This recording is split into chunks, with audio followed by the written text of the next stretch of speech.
Guys, are you ready? Are you ready for a good DC movies? Because I have just the perfect recipe to make DC finally better than Marvel.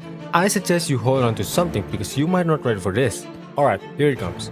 The strategy is just make a good movie. Wait a minute! No, for real though, all they gotta do is just make a good movie. However, watching DC movies is like watching Vegeta and Sasuke. No matter how many training arcs they went through, no matter how intense it was, no matter how many times they multiplied the gravity in their training ground, they will always get their ass whooped by the main character.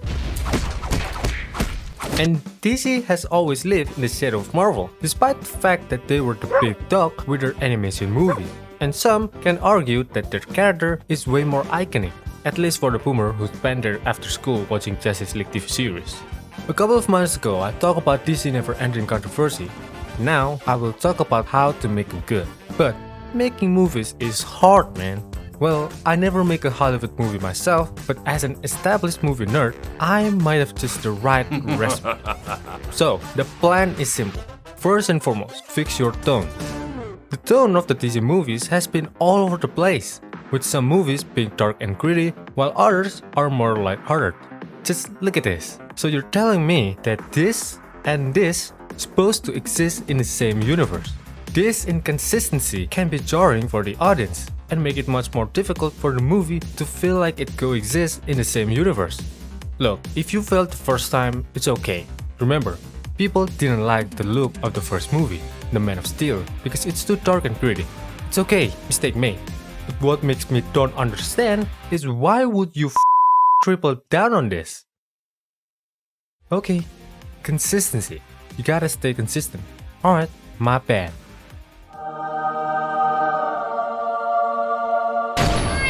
What? Okay, it's alright. They just wanna make it right. It looks better anyway. I don't want to talk about it anymore. It's arguably the simplest thing to do in post and they can't even make it right. Alright, fine, let's move on. Let's talk about the characters. DC has some of the most iconic characters in all comics.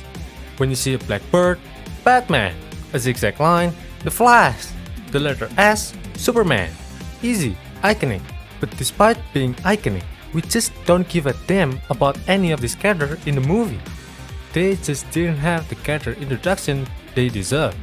By giving a character-driven story that explores the character's motivation, relationships, and personal struggles, then we can give a damn about this character.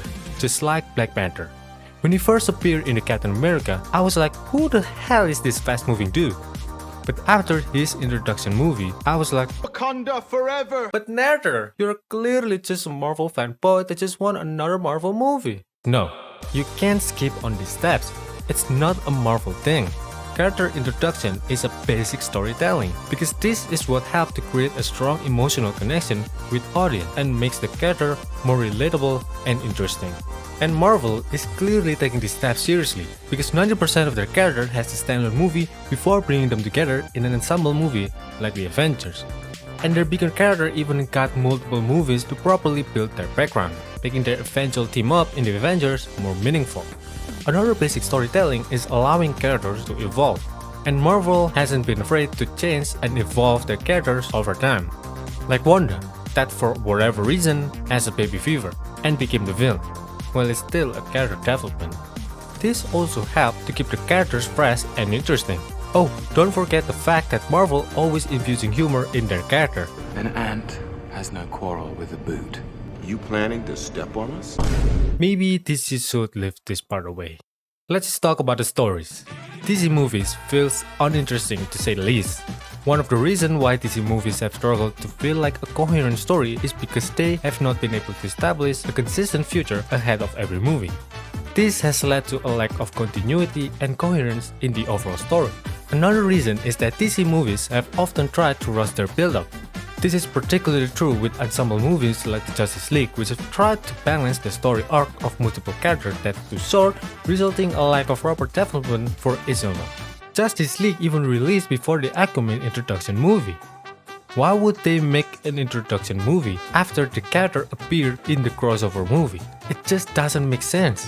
When I think about it, I believe DC was like,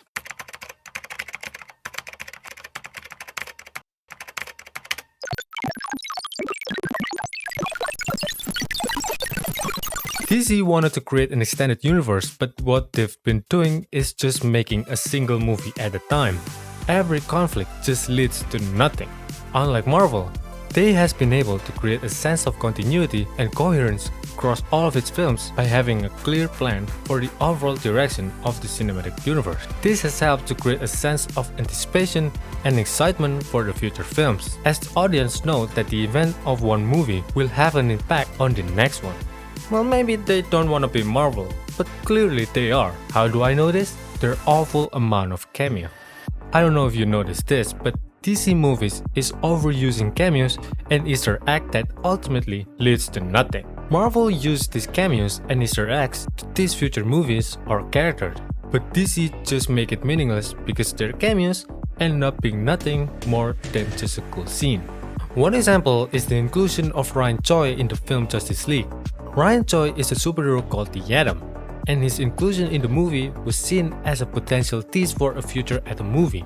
However, Ryan Choi's character was given a very little screen time and had no real impact on the overall story. Additionally, no future plans for an Atom spin-off movie were ever announced. And here's another one. That's true, that leads to absolute nothing.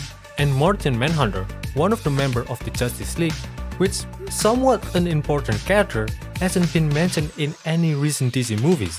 And not to mention that they introduced him with the laziest and lamest character introduction ever.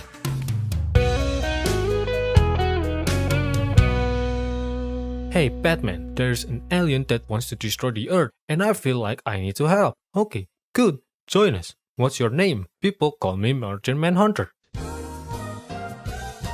Is this conversation written by a 9 years old? Like what?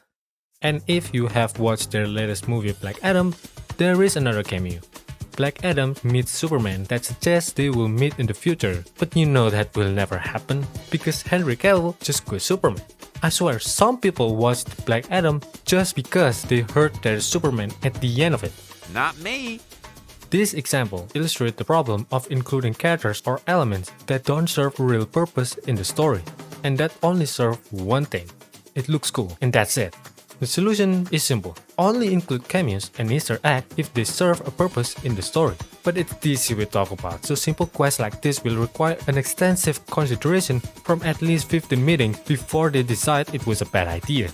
Okay, you just rambled so far, give us a story that will work possibly better than Marvel. Okay, if the DCEU were to restart and the goal is to build up to the Justice League movie. First, DC needs to make an introduction movie. That will include Batman, Superman, Green Lantern, The Flash, and Martian Manhunter.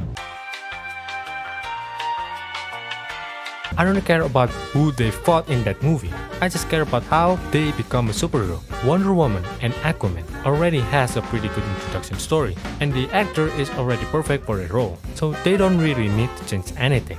Unless they do, it's DC after all.